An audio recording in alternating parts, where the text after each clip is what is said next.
ṣẹ́yìn náà ti gbọ́ ohun tó ṣẹlẹ̀ sí arẹwà òṣèré yìí.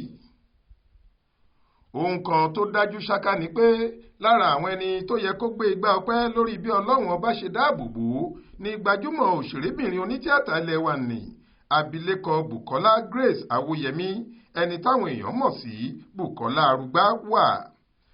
Nítorí pé láìpẹ́ yìí ni Ọlọ́run kó yọ lọ́wọ́ ikú òjijì lásìkò tí mọ́tò ayọ́kẹ́lẹ́ rẹ̀ lásídẹ́ǹtì lórí bíríìjì Third Mainland Bridge nílùú Èkó. Aláròyé gbọ́ pé ọjọ́ ìṣẹ́gun túsídẹ̀ẹ́ ọjọ́ 19 oṣù kejìlá ọdún 2023 yìí ni Bùkọ́lá Arúgbá ń lọ síbi tí wọ́n ti fẹ́ ṣe àfihàn sinimá rẹ̀ kan lérékùṣù Èkó, ṣùgbọ́n tí mọ́tò Toyota Venza rẹ̀ gbókìtì lórí bíríìjì tó sì kù díẹ̀ kó bọ́ sínú odò Ọ̀sà, ṣùgbọ́n tó rí àánú Olúwa gbà nítorí irin ẹ̀gbẹ́ bíríìjì ọ̀hún ló dá mọ́tò rẹ̀ dúró tí kò fi ré jábọ́ sálàgbálúgbó omi ọ̀hún. Àtẹ̀jáde kan tí Bùkọ́lá Arúgbá fúnra rẹ̀ gbé sórí ẹ̀rọ ayélujára lọ́jọ́rùú wẹ́sídẹ̀ẹ́ 20 oṣù kejìlá ọdún 2023 yìí ló ti dúpẹ́ fún àánú Ọlọ́run lórí rẹ̀ àti bí ìmọ̀ ọ̀tá kò ṣe ṣẹ lórí ìgbésí ayé rẹ̀. Àtẹ̀jáde ọ̀hún lọ báyìí pé lóòótọ́ ni mọ́tò mi ní ìjàmbá, ó gbókìtì láìmọye ìgbà, ṣùgbọ́n mi ò farapa rárá.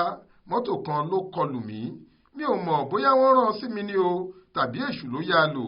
Ohun tí mo lè sọ ni pé èṣù lágbára ni, àmọ́ kò ní ìgbàlà rárá. Àfi bí ẹni pé mo ti mọ̀ pé nǹkan aburú máa ṣẹlẹ̀ sí mi. Kò pẹ́ rárá tí ara sọ̀rọ̀ fún mi ni èmi pẹ̀lú àwọn tá a jọ wà nínú mọ́tò ọ̀hún bẹ̀rẹ̀ sí gbàdúrà kíkankíkan nínú mọ́tò kó tó di pé ìjàmbá náà wáyé lójijì. Gẹ́gẹ́ bó ṣe wí.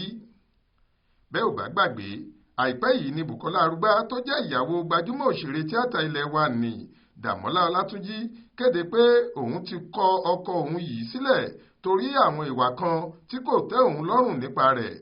Eré làwọn olólùfẹ́ àwọn méjèèjì kọ́kọ́ pè é, ṣùgbọ́n nígbà tó máa fi di pé wọn kò rí àwọn méjèèjì papọ̀ mọ́ nínú ilé àti lóde eré ni wọ́n tó gbàgbọ́ pé ìpínyà ti dé sáàrin àwọn méjèèjì lóòótọ́.